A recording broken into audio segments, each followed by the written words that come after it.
You know that feeling when someone tells you that you are less? I felt it when my HOA president, Mrs. Sterling, looked right through me and said, "The pool is for owners who contribute at a certain level. Only the rich can use it."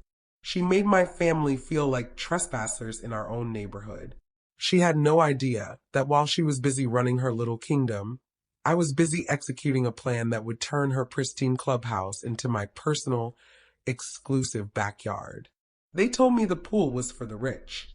They never said I couldn't be the richest one in the end. Before we begin this impossible story, please take a moment to like, comment, subscribe, and share this video. So when we drop an interesting video, you will be the first person to see it. My name is Sarah and I am not rich. But my husband, David, and I worked ourselves to the bone for 5 long years just to afford a home in Willow Creek Estates. It wasn't the fanciest neighborhood, but it was quiet, safe, and most importantly, it had the kind of amenities that promised a beautiful childhood for our 7-year-old son, Michael. A clean, sparkling pool, pristine tennis courts, and a grand clubhouse that hosted summer movie nights. It wasn't just a house. It was a slice of the American dream. Our problem wasn't the mortgage, it was Mrs. Sterling. Mrs. Sterling, let's call her the Queen of Willow Creek, was the HOA president. She lived in the largest house on the highest hill, and her entire life seemed dedicated to making sure everyone knew the difference between owners and tenants, or, in her coded language, the rich and the barely getting by. Every interaction was a condescending glance, a sharp correction about lawn height, or a pointed comment about the age of my husband's pickup truck. She saw Willow Creek not as a community, but as her private, exclusive club, and she ran the HOA board with the iron fist of a tyrant. The real conflict began last spring. The HOA held a mandatory, poorly attended meeting, and Mrs. Sterling introduced her masterpiece of elitism, the Clubhouse Revitalization Special Assessment. Ostensibly, it was to renovate the clubhouse bathrooms. In reality, it was a perfectly legal, perfectly brutal way to cleanse the community of anyone she deemed undesirable. The assessment fee was astronomical, a one-time charge of $8,000 due within 30 days. The notice, however, included the cruel loophole. Homeowners who choose not to participate in the special assessment will be barred from using the new clubhouse, pool, and recreational facilities in perpetuity. It was a direct attack. For the Sterlings, $8,000 was pocket change. For David and me, it was 6 months of carefully saved emergency funds. We had just replaced our air conditioner, and our savings were thin. We knew instantly this wasn't about the bathrooms. This was a velvet rope being strung across the entrance to the community amenities, designed to shut us and a handful of other struggling families out. We fought it, of course. David went to the board meeting, pointing out that the reserve funds were sufficient for repairs. Mrs. Sterling, perched behind her mahogany table, merely smiled her brittle, perfect smile. "Mr. Jensen," she purred, "Willow Creek Estates is investing in its future aesthetic and its property values. If certain residents cannot afford to maintain the required standards of living, perhaps this is not the right community for them." The motion passed with a unanimous, wealthy vote. We were defeated, financially and morally. We couldn't afford the $8,000 without jeopardizing our mortgage payments. We were now paying full HOA dues for amenities we would never be allowed to touch. The loss was crushing, but the worst part was breaking the news to Michael. His entire summer revolved around that pool, the cannonball contest, the diving board lessons. His small, hopeful face crumpled when we explained he couldn't go this year because Mommy and Daddy need to save money. I watched him stare out the window at the distant, sparkling blue water, now separated from him not by distance, but by a cold, calculated financial barrier. That night, lying in bed, I felt the sharp, bitter sting of class warfare. Mrs. Sterling hadn't just taken a pool.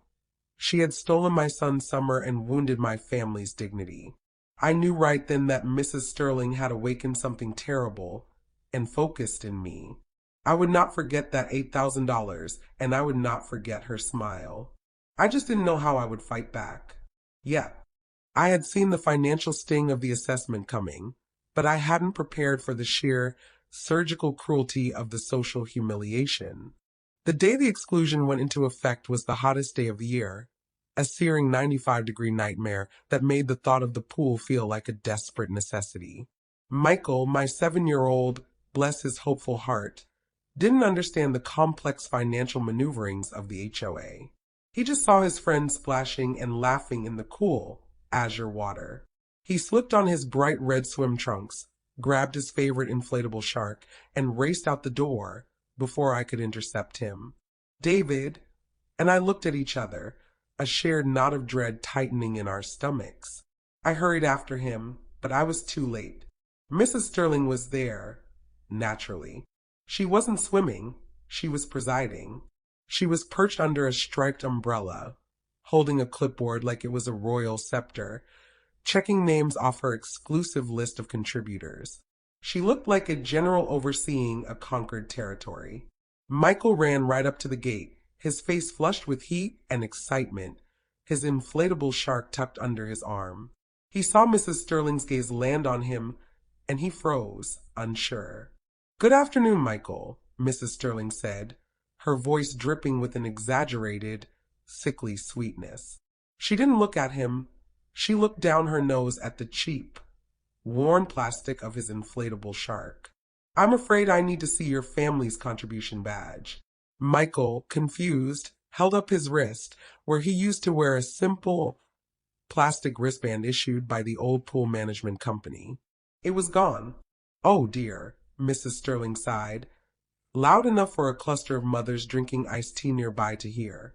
"I see your family hasn't paid the new special assessment. Have they?" "That's quite all right, Michael. It was a rather large fee. Perhaps your mother didn't realize the pool is now reserved for owners who contribute at a certain level." I finally reached the gate, my own face burning with shame and fury. I put my hand on Michael's shoulder, trying to pull him away from the public spectacle. Mrs. Sterling looked past me, fixing her gaze on the distant hills, as if speaking to the air. Then she delivered the line, sharp and precise, designed to cut me to the quick. "Only the rich can use the pool, Michael.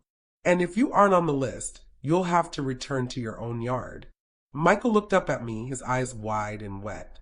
The sheer, naked humiliation was worse than any financial loss. He didn't cry. He simply let go of his inflatable shark, which bounced silently off the pavement, and let me lead him away. I took him home, cleaned him up, and held him while David watched the pool from our living room window, his jaw clenched so hard I could hear his teeth grind. That was the moment the injustice stopped being about $8,000 and started being about my family's dignity. That woman had deliberately embarrassed my 7-year-old son in front of his peers. I settled Michael in his room with an air conditioner running full blast. Then I walked to the window and stared at the clubhouse. Mrs. Sterling was now holding court by the chaise lounges, smiling, undoubtedly recounting her triumph over the non-contributing families. I didn't shout. I didn't cry. I felt a cold, focused resolve settle deep in my chest. I looked at the distant, sparkling water, now the ultimate symbol of her elitist power. I didn't want to just use the pool anymore. I wanted to own it. I wanted to strip that power right out of her manicured hands and watch her entire world crumble. I knew I couldn't beat her with money, but perhaps I could beat her with a better knowledge of the fine print. My revenge would be silent, legal, and utterly devastating. The game was about to change. That evening, the humiliation hadn't faded. It had hardened into a resolve so sharp it felt physical. David suggested we move, sell the house, and leave Willow Creek Estates behind. But moving meant admitting defeat, and I simply couldn't allow Mrs. Sterling's cruelty to dictate my family's future. I told David, we are not running. We are figuring out how the foundation of this little kingdom works, and we are going to find the crack. That night, my office, which was really just the corner of the dining room table, became my war room. I didn't search for a better job or a way to earn $8,000. I searched for the structural vulnerability of the Willow Creek HOA. I requested every public document I could find. The articles of incorporation, the original community covenants, the plat maps, and 20 years of annual financial reports. Most HOAs are straightforward, owning the common areas directly. But I quickly discovered something strange, a relic of poor legal structuring from the original 1990s developer. The HOA, Willow Creek Homeowners Association, owned the streets, the park, and the lighting. However, the crown jewel, the clubhouse, the pool, and the tennis courts was not listed as an asset of the HOA. Instead, that specific parcel of land was owned by a separate, older entity called WC Community Holding Corp. I pulled the corporate records for WC Community Holding Corporation. The corporation was listed as inactive and had only one named director, Mr. Harrison, the original developer, who retired and moved to Florida a decade ago. The HOA paid a symbolic annual lease fee of $10 to WC Community Holding Corporation for the use of the facilities, a fee that hadn't been updated since 1998. The HOA simply assumed they controlled the property because they paid for maintenance and insurance. They didn't. They were just renters with an ancient, weak lease. I realized with a dizzying rush that this was the crack. Mrs. Sterling and the wealthy board members had poured their $8,000 special assessment into maintaining a building they didn't actually own. They were the proud operators of a beautiful amenity that belonged to a ghost. The power wasn't in the HOA's hands. It was tied up in an obscure, dormant, and almost forgotten holding company. My next step was obvious, insane, and thrilling. I had to find Mr. Harrison. Using LinkedIn and public records, I tracked him down to a retirement community outside Boca Raton. I scheduled a flight immediately, telling David I was going away for a business opportunity that I couldn't discuss. He looked at my single suitcase and my stack of financial papers and wisely didn't ask questions. He just squeezed my hand and said, "Bring back something good, Sarah." I was betting everything, my last $2,000 in savings for the flight, the potential shame of failure, and my family's entire future, on the hope that Mr. Harrison, the retired developer, was ready to sell his old ghost company for less than the price of a full-scale corporate takeover. The clubhouse wasn't for sale on the open market, but the entire holding company that owned the clubhouse? That was a different game entirely. I was going to beat the rich at their own game, acquiring assets. My revenge was no longer a dream. It was a briefcase filled with contracts and a flight ticket to Florida. The flight to Boca Raton was long, uncomfortable, and filled with the terrifying silence of absolute risk. My entire life savings were now sitting in an envelope marked travel and acquisition funds. I was a suburban mother in business attire, about to attempt a hostile corporate takeover using the financial equivalent of couch change. Mr. Harrison, the former developer, was exactly who I expected. Sunburnt, cynical, and utterly bored by the ghost corporation he still technically directed.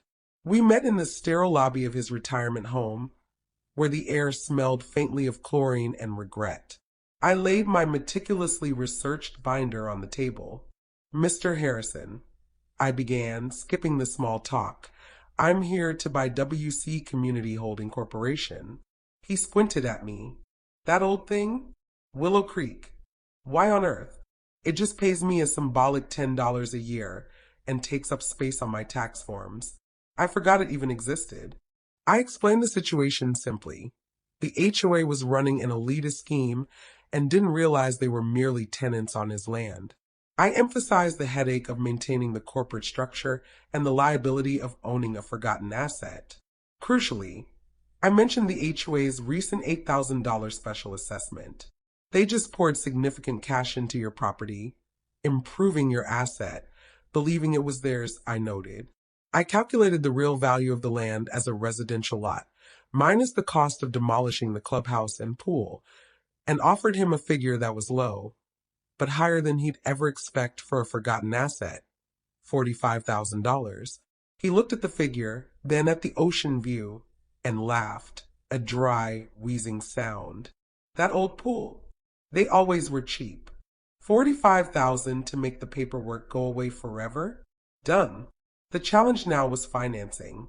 I had $2,000. David and I had no equity left to leverage. In the small town where David worked, I found a retired local banker who believed in me, or maybe just hated HOAs. He agreed to a secret, short-term, incredibly high-interest loan secured against our remaining equity, totaling $43,000. The interest rate was brutal, and if the revenge failed, the collapse would be immediate and total. But if it succeeded, the collateral value of the property, which was now mine, would instantly pay off the debt. I called David, explaining I needed him to blindly sign a single document for a time-sensitive business investment. He signed. That afternoon, with a local Florida attorney overseeing the transfer, I signed the papers. I was the sole director and owner of WC Community Holding Corporation. The deed to the Willow Creek Clubhouse and pool was mine. I didn't feel rich. I felt terrifyingly powerful. I flew home the next morning. David was excited, asking about the business opportunity. I just hugged him and Michael, telling them, it's the best investment I ever made. I returned to my office, concealing the corporate documents and the high-interest loan agreement. I knew Mrs. Sterling would not move until she had a public stage. I just needed to wait for her to call her next grand meeting. When that day came, I would reveal not just the truth, but the new, devastating reality that had been unfolding entirely behind her back. She had drawn a line in the sand, separating the rich from the poor. Now, I was about to show her who had secretly crossed the line and bought the beach. 3 weeks after my secret trip to Florida, the inevitable happened. Mrs. Sterling, drunk on the success of her exclusionary special assessment, called an emergency meeting. The flyer, delivered to every mailbox in the estates, was titled A Celebration of Community Investment, and it reeked of self-congratulation. I knew the real agenda. She was going to publicly parade the Treasury surplus and remind every non-contributor exactly what they were missing. I made sure David and I were front and center. The meeting was held in the very clubhouse she had banned us from, a final twist of the knife. The air was thick with the scent of expensive catered pastries and quiet resentment from the families who, like us, had paid their regular dues but were barred from the amenities. Mrs. Sterling, wearing a cream linen suit and a smile that looked bolted onto her face, glided to the podium. She began with a flowery speech about fiscal responsibility and maintaining elevated standards. My fellow Willow Creek investors, she began, sweeping a hand toward the renovated lobby, I am proud to announce the total revenue from the special assessment has exceeded all expectations. Thanks to the generosity and commitment of our most dedicated homeowners, we raised over $160,000. A round of polite, rich applause followed. She then pulled up a chart on a large projector screen detailing how the money was spent: new pool filtration, imported Italian tiles for the clubhouse lobby, professional landscaping. Every dollar was a slap in the face to the struggling families in the room. Then came the cruelty I had anticipated. She paused, surveying the room with thinly veiled disdain. Of course, she sighed. Not every resident could commit to this investment in our future.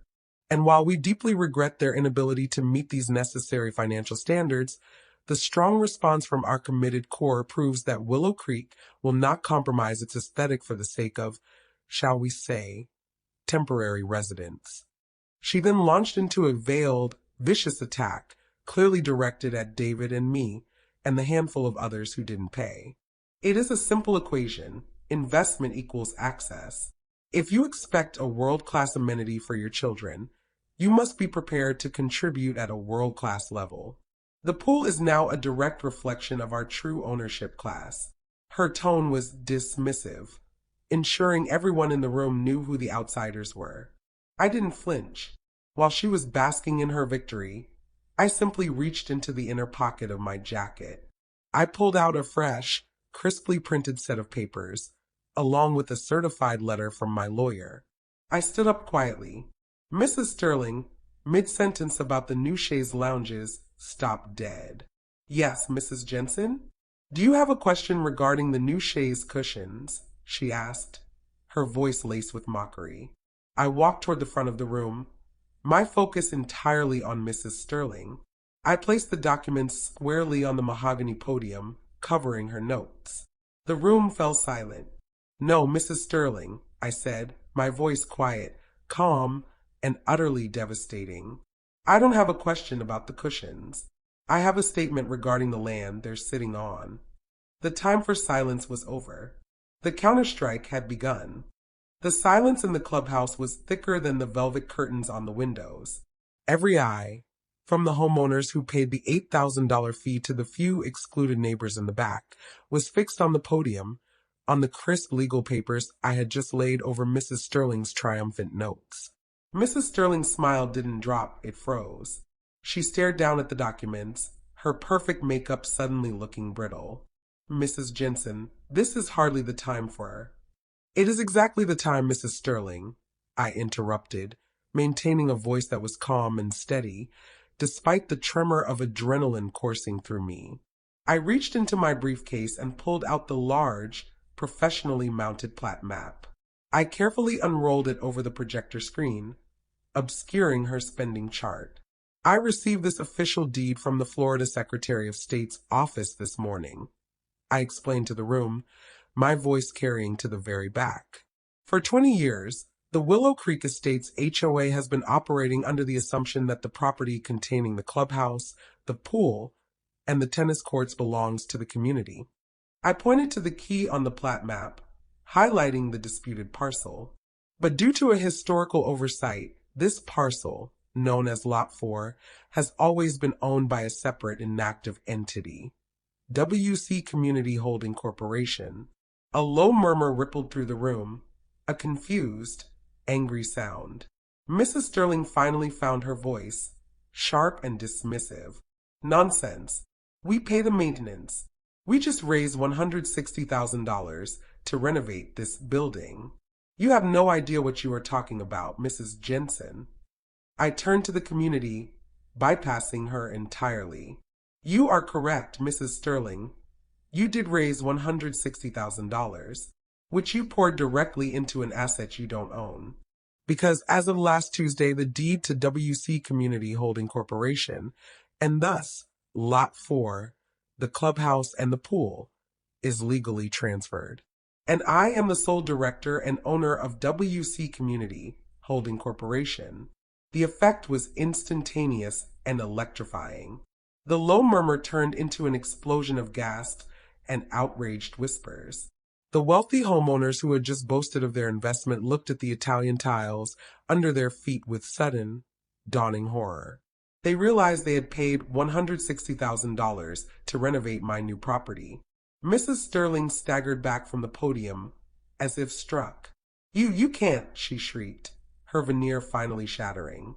"The lease. We have a $10 annual lease. An outdated lease signed in 1998, which was never renewed or updated," I stated, pulling out the third document, a certified notice from my lawyer. "As the new owner of the property, I served the HOA with an immediate 24-hour eviction and termination of the archaic lease agreement this morning. Effective 9 a.m. tomorrow, all common areas on Lot 4 revert to the exclusive, private control of WC Community Holding Corporation." I paused, letting the full gravity of the situation sink into the stunned silence. I looked directly at Mrs. Sterling, whose face had gone from porcelain white to a blotchy, furious red. "You told my 7-year-old son, Michael, that only the rich can use the pool," I finished, my voice ringing with triumph. "I took that lesson to heart. I acquired the asset, and now I own the pool." I gathered my papers and started to walk out. Before reaching the door, I turned back to the horrified room. "I trust the HOA board will begin making arrangements to move the furniture you purchased with your generous $160,000 special assessment off my property by the end of the day. Have a nice summer." The morning after the emergency meeting was chaos, and I was ready for it. The moment I walked out of the clubhouse, I didn't wait for legal threats. I initiated the next phase of the plan. I spent the evening making calls to the local building supply company and a small, independent fencing contractor who owed David a favor. Time was critical. I needed a physical, undeniable barrier in place before the HOA could even convene a lawyer. At 7:30 a.m., as the wealthy Willow Creek residents were starting their day with manicured lawn maintenance and expensive dog walkers, the trucks arrived. The contracting team, a crew of 5 men led by a gruff but efficient foreman named Frank, began unloading heavy-duty, 8-foot-tall, solid cedar fencing panels. They were going up around the entire perimeter of Lot 4. The clubhouse, the pool deck, the tennis courts, and the manicured patio area. The noise was immediate and disruptive. Power tools ripped through the quiet morning air, and the rhythmic sound of sledgehammers driving posts into the ground quickly drew the attention of the neighborhood. The HOA board members, led by Mrs. Sterling, were the first to descend, still dressed in their silk pajamas and looking utterly scandalized. Mrs. Sterling rushed the perimeter, waving her hands frantically. "Stop! Stop this instant! This is private community property. You are trespassing." Frank, the foreman, didn't even look up. He pointed with his elbow toward the curb, where I had placed a large, professionally printed sign. Private property. WC Community Holding Corporation. No trespassing. Violators will be prosecuted. I walked out of my house, sipping a cup of coffee, and approached the throng of angry residents. Mrs. Sterling, recognizing me, turned her fury squarely on me. "You psychotic little nobody. You cannot do this. This land is part of the common amenity. We have paid for this," she screamed, her voice cracking. Her composure was completely gone. She was just a wealthy woman losing control. "You paid for the maintenance, Mrs. Sterling," I replied, taking a slow sip of my coffee. "You poured $160,000 into renovating my asset. I hold the deed.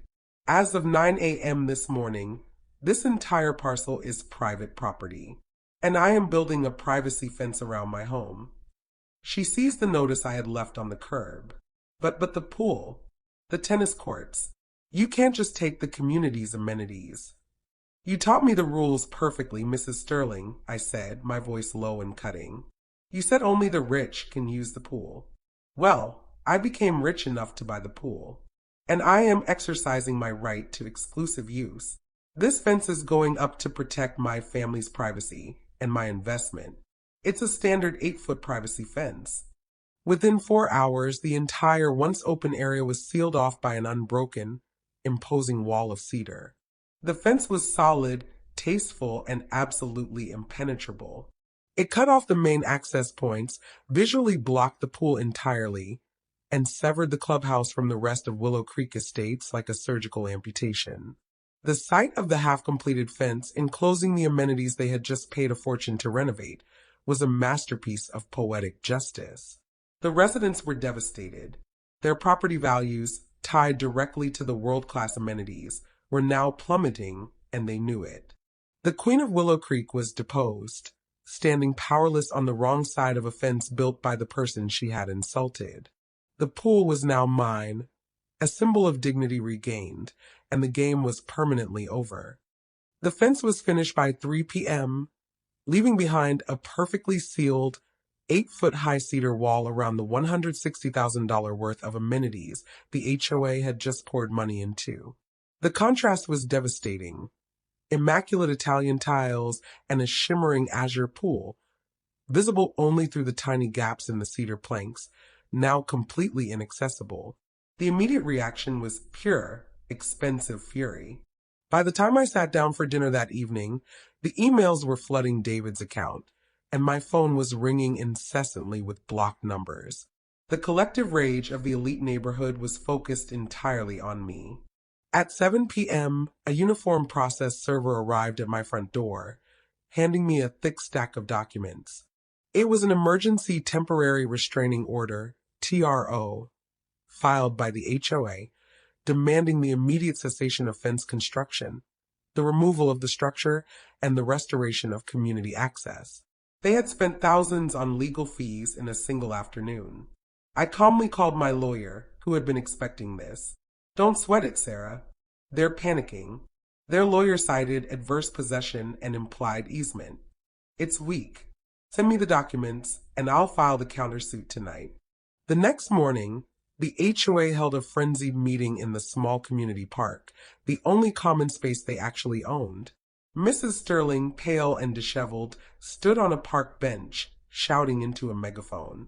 She was trying to rally the homeowners, promising them swift victory. I decided the moment was perfect for a final public confrontation. I drove my modest sedan right up to the park perimeter, got out, and walked toward the agitated crowd, carrying a newly laminated sign. Mrs. Sterling pointed at me, her voice shrill. There she is, the thief who stole our amenity. We will bear you in court, Mrs. Jensen. This community amenity will be restored. I held up my sign, a simple, professional notice with the corporate name, WC Community Holding Corporation, at the top. I waited until the crowd quieted down enough to hear me. I won't be buried, Mrs. Sterling, I announced calmly, because you are operating under a legal delusion. This is not a community amenity. It is a private asset, legally acquired. And since you were so fond of making rules, I thought it was only fitting that I present the new rules of Lot 4. I pointed to the laminated sheet. Rule number 1. Access to the pool and clubhouse is now restricted to the sole owner of WC Community Holding Corporation and guests explicitly invited by the owner. I paused. That's me, Sarah Jensen, and my family. I continued before Mrs. Sterling could interrupt. Rule number 2.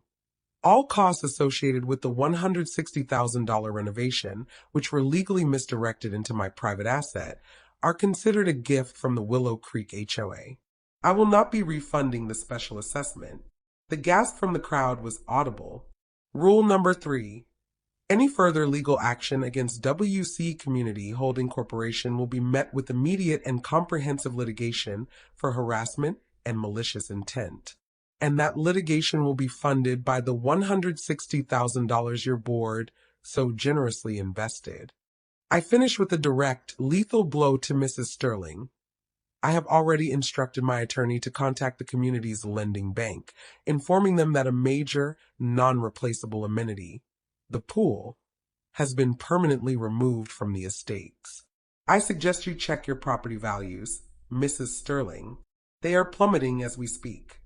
I placed the sign firmly on the park bench.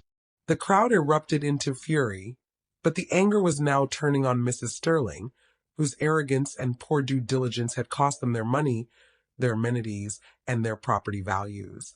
I had not just won the battle. I had reversed the entire power structure of Willow Creek Estates. The amenities were mine, and the Queen was facing a full-scale revolt. The crowd's fury, ignited by my final statement about their plummeting property values, was no longer directed at me.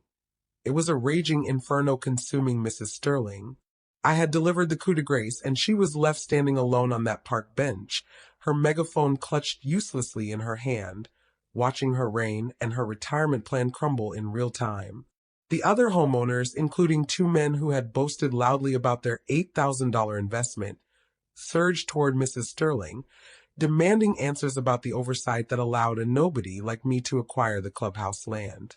Her carefully constructed facade finally evaporated. She didn't offer a defense. She offered a spectacular, total meltdown. I told the developer it was fine.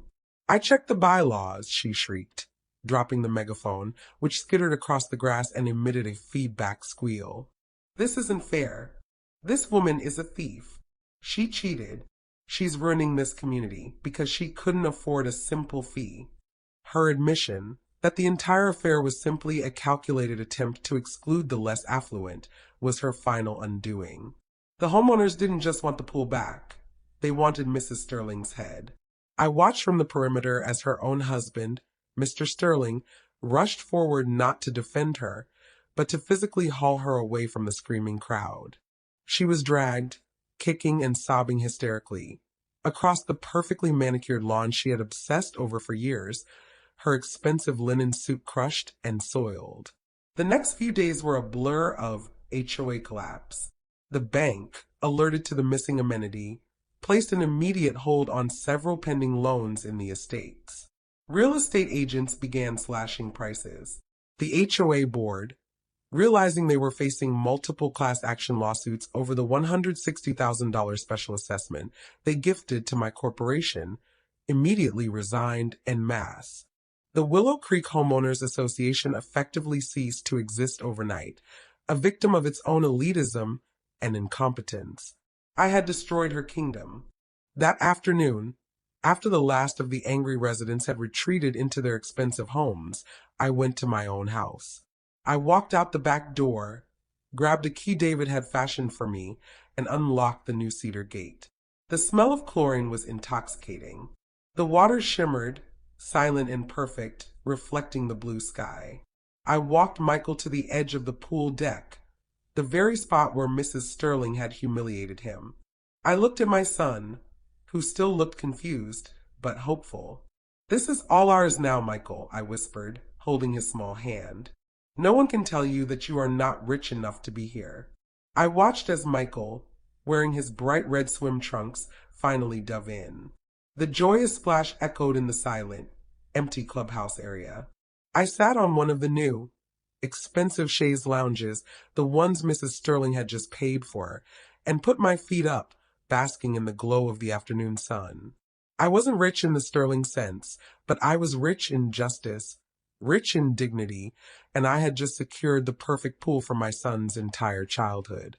It was a victory won not with inherited wealth, but with simple grit and the audacity to fight the rich with their own fine print. The quiet after the storm was the most satisfying part of the revenge.